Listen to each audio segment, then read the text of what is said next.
morning, ladies and gentlemen. Thank you very much. Mine is going to be slight deviation from the usual trend since yesterday, which is based on the biologist, chemist perspective of biodiversity to marine resource management perspective of the biodiversity. And it's intended to look at a particular point or problem of interest to two nation states from an holistic perspective, naturally. So my topic for my paper is challenges in applying the Transboundary Waters Assessment Program Large Marine Ecosystem Indicators to the management and assessment of a joint marine fishery resources.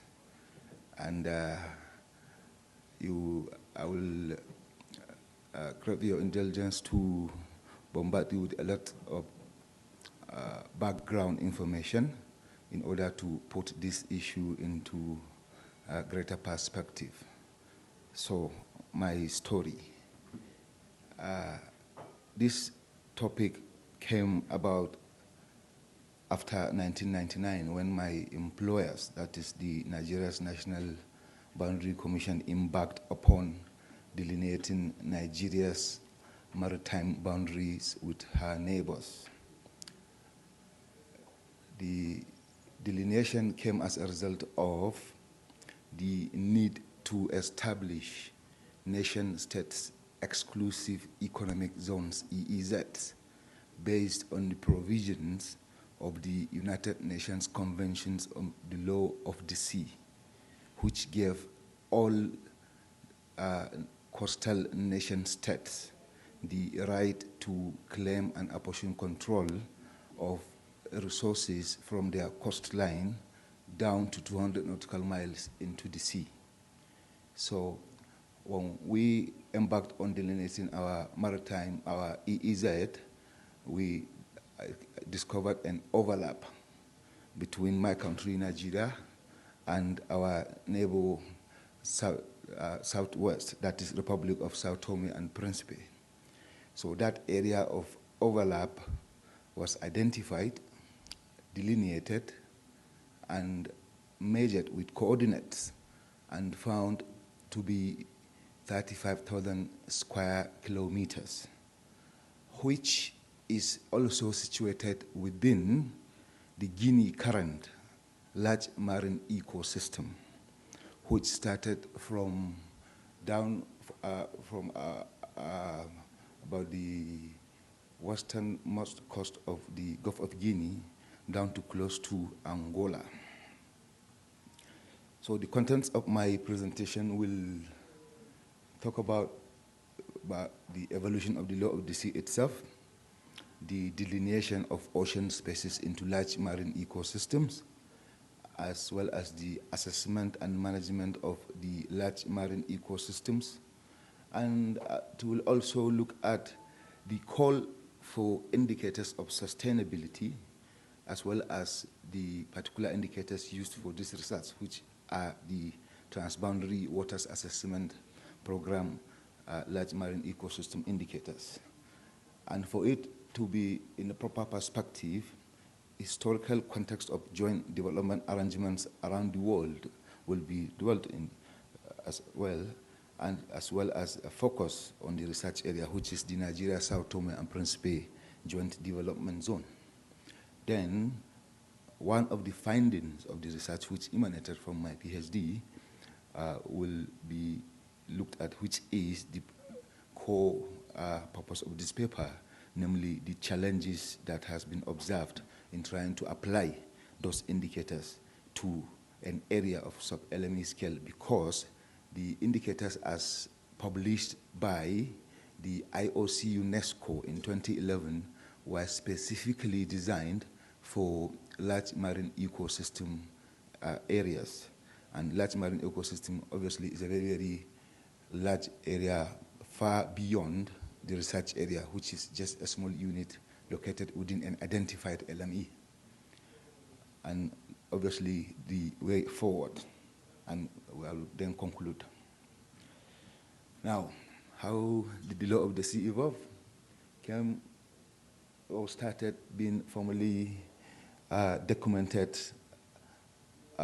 after the formation of the International Council for the Exploration of the Sea in 1905, which culminated into several biological and hydrological researches, initially in the North Atlantic, North Sea, and the Baltic Seas. Subsequently, several studies that cut across various institutional, national, regional, and international dimensions took place as a result for the need to apportion control over coastal and marine resources. From 1950s, the United Nations gathered all disinterested parties and held its inaugural conference on legislations that concerns the resources of the sea as well as its uses. And later, the United Nations Convention of the Law of the Sea took place and was passed in 1982, but only came into force in 1994, which was the very international instrument that gave the nation states a right to apportion control from their coastline up to 200 nautical miles into the sea. This is a grammatical interpretation of the evolution of the UNCLOS. As you can see, when it started around 1950s and down to 1994 when it came into force. Now, the large marine ecosystem. The idea of large marine ecosystem was first put forward by two gentlemen based here in the United States at the National Marine Fishery Service based on Rhode Island at Narragansett Laboratory, Professors Kenneth Sherman and Professor Daniel Alexander. They delineated the marine zone based on the concept of wanting to address function as well as the structure of the living inhabitants within a marine area.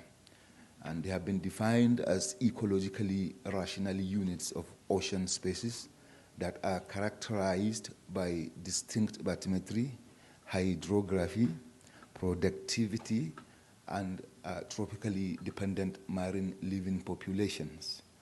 And it has been asserted by some gentlemen that over 95% of the world's marine fishery biomass is produced within the boundaries of these 64 globally delineated large marine ecosystems covering the margins of Atlantic, Indian, and Pacific Oceans.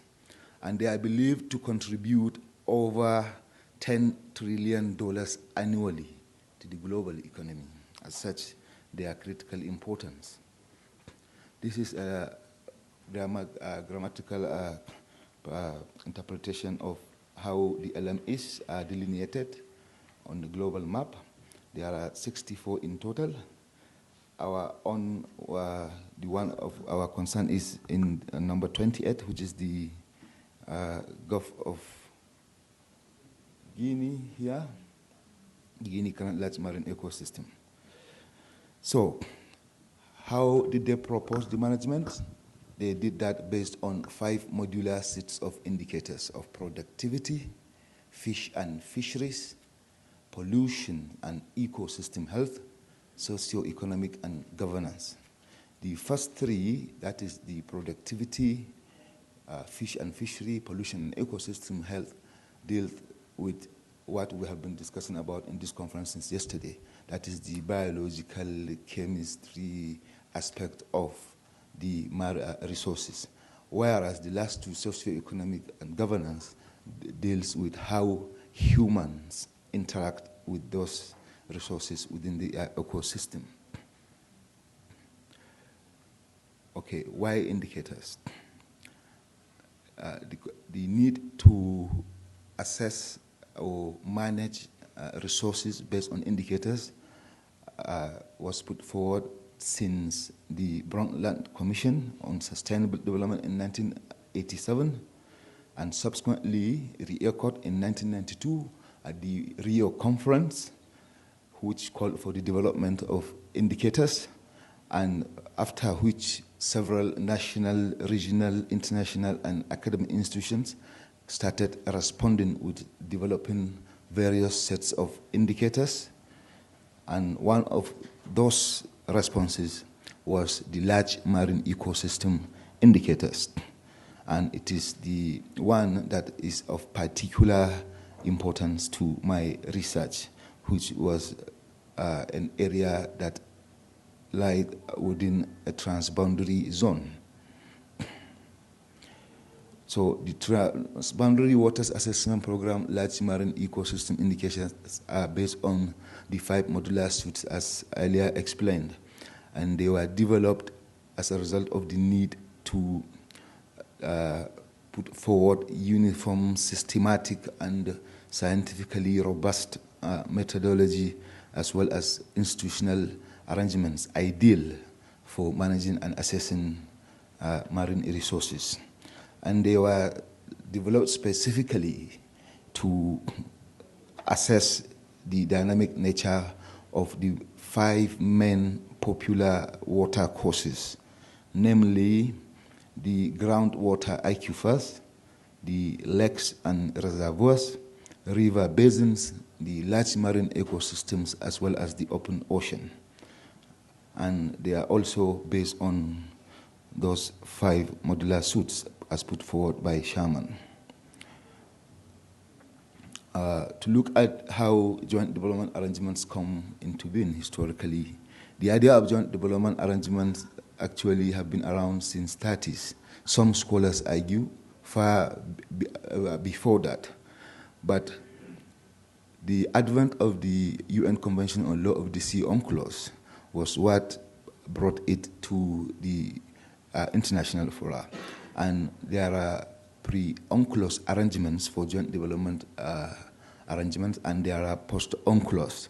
However, the only difference to note is in the pre-UNCLOS arrangement, boundary delimitation was not recognized. Whereas in post-UNCLOS arrangement, because of the apportionment of the 200 nautical miles to nation states, it was recognized.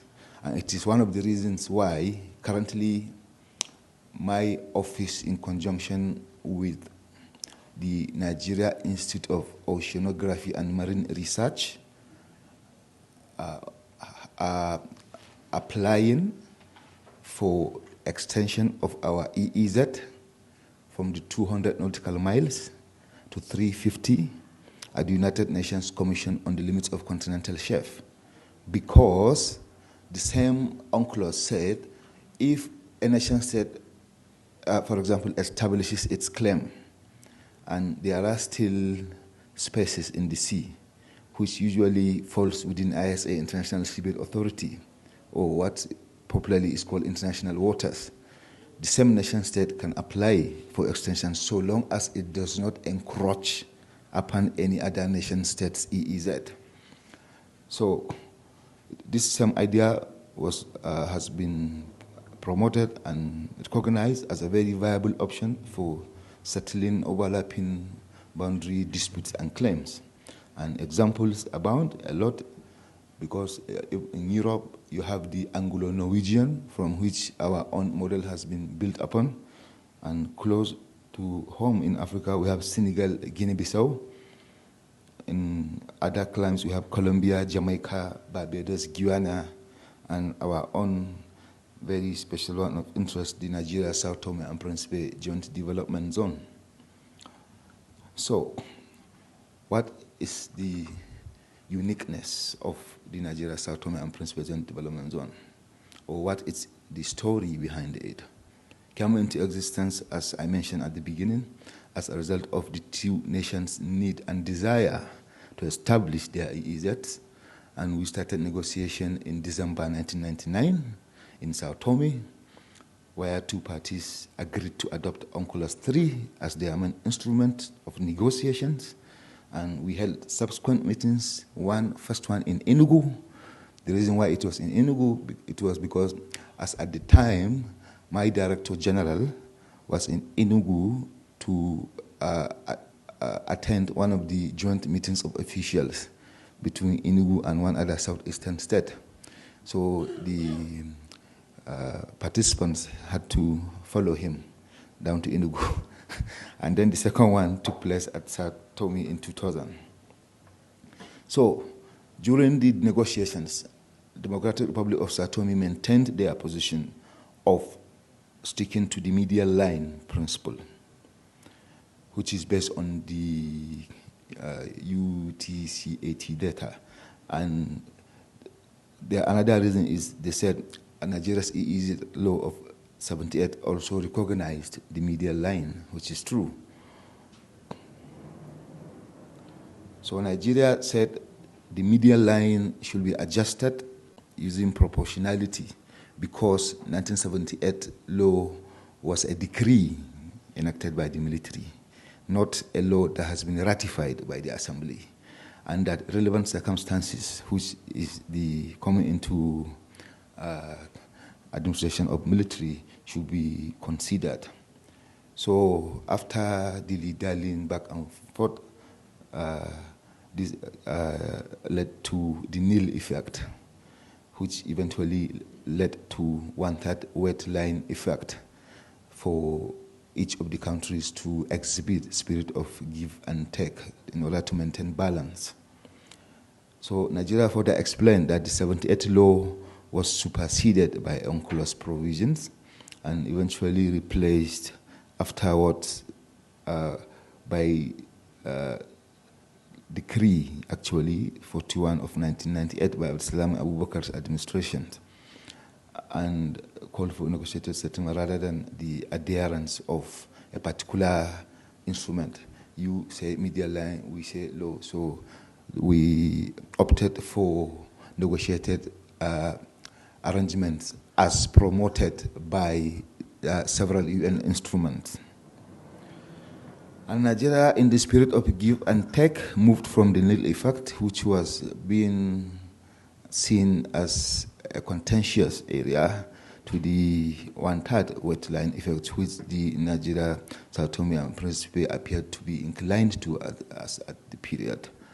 So the Sao Tome and Principe, when we went back to negotiation a year after, or about 9 months after, then reversed again and maintained their medial line claim. So this gave rise to an impending deadlock. So we had to involve our vice presidents, who are traditionally the chairman of two nations' national boundaries commission, just as the deputy governors are the chairman of their respective state boundary committees. And even the two vice presidents couldn't agree. So President Obasanjo then and President Miguel Govado of the Sao Tome and Principe had to meet by themselves. So I think they settled that issue within 15 minutes and agree to, in the spirit of cooperation, set up a joint development zone. So why joint development arrangement?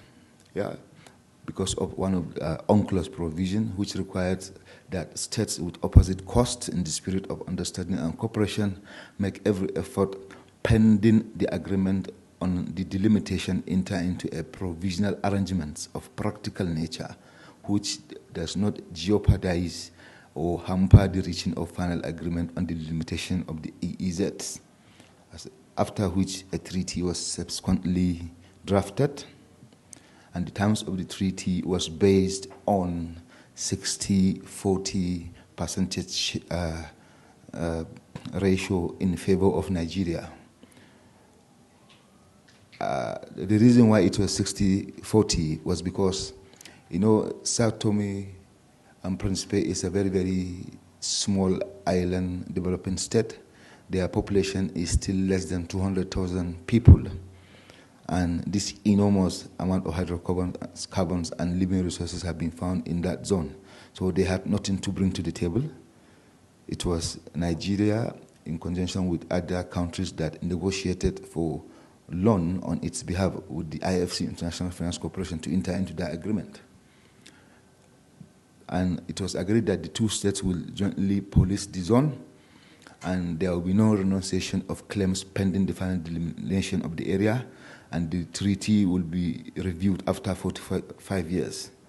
And subsequently, it became ratified by the two parliaments, and this led to joint ministerial council.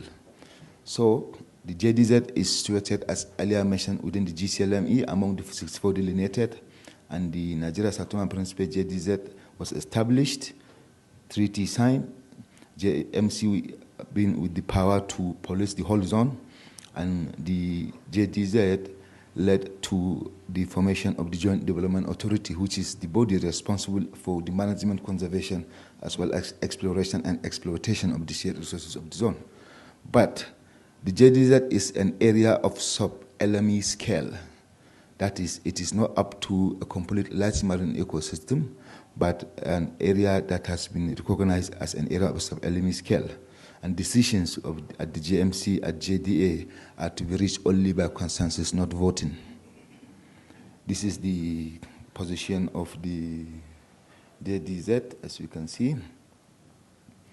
And this is the detailed one, and the situation of current development. These are oil blocks already given to international oil concerns, and this is the area reserved for development as well as for fishery. Peculiarities and challenges of the JDZ, approximately its size, as mentioned. There have been large documented cases of IUU, and estimated to be around $3 million per boat per annum. But ITQs have been used successfully to tackle that, and maybe it may be applied to tackle that problem. So what are the challenges observed? That is some of the findings. Legally, the status of the JDZ is explicitly clear, which vested the powers with the JDA with the sole responsibility of management. Status of other agencies and critical stakeholders is not very clear.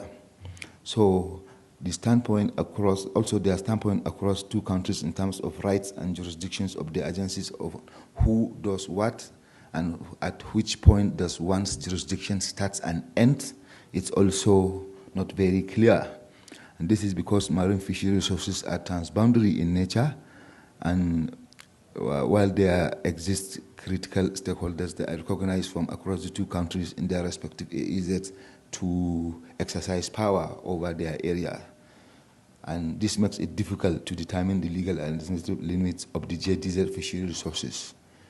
Instruments like the 1995 UN Agreement on the straddling fish stocks is being considered to probably employed to settle those disputes. The way forward, because of these issues and challenges, it's been put forward or recommended to allow the JDZ fishery managers to apply for extension to encroach into each of the countries' EEZ beyond the JDZ for licensing to potential investors with a view to foreclosing any potential disputes that may arise during exploration and exploitation.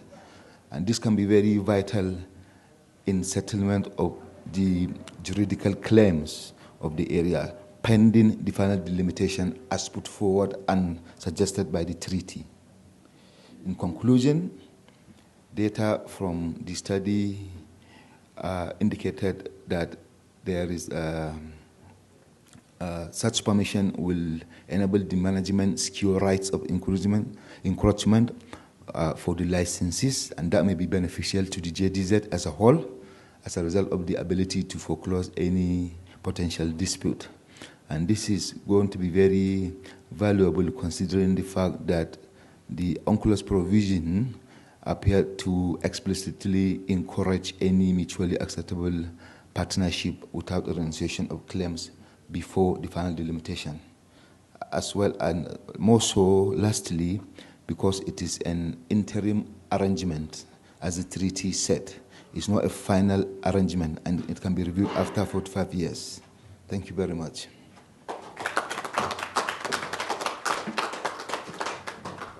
I think we we have no time for questions and the I have not exceeded. I was trying to talk to him. It was just because of my talk. I spent 60 minutes when he started doing this. And as at now, I think I'm on the 18th minute. I timed myself. So I have 3 minutes for questions. I have you on 20, right here in the recorder here. It's 25, yeah. And it's already going to be 26 minutes, sir. I strongly doubt that, sir. Thank you. All right. No questions? Well, Thank let's go with one question. One question. Okay. Go ahead with one. This is a second holistic paper presentation, right? Okay. Bro. And my question is, yes. so what is the extent of marine area of Nigeria? What is the extent of marine area of Nigeria? Right. And number two, what is the percentage of population of Nigeria which depend on marine resources? Okay. So what is the extent of exports of fish and fishery resources to the other countries? Our extent of marine area is, that is our EEZ, is over 200,000 square kilometers in total. But this research area only takes care of our desire to measure EEZ downwards in correspondence to a neighbor that is directly southward below. So that is why the area is very, very small, approximately 35,000 square kilometers, not our complete EEZ. Secondly, the approximate population that is dependent on fishery resources can be termed as the entire Niger Delta states, which approximately about over between 70 to 80 million people, definitely based on Chukwuone and Ibe and other scholars. I'm sure Prof may agree or disagree on that. And the last question, sir, sorry? Export. Nigeria does not currently have formal export arrangement for our fishery resources because, as mentioned, most of our fishery resources, if not all, are being currently either consumed by subsistence fishery or being pillaged by so-called developed nation states in the course of illegal activities.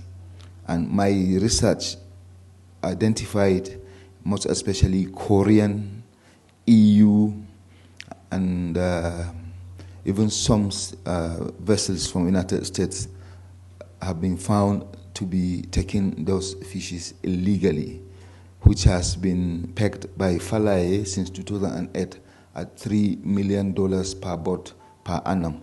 And there have been, based on GIS satellite imagery, over 3,000 to 4,000 boats at any time T, so long as you cross, as soon as you cross 13 nautical miles from the Niger Delta region.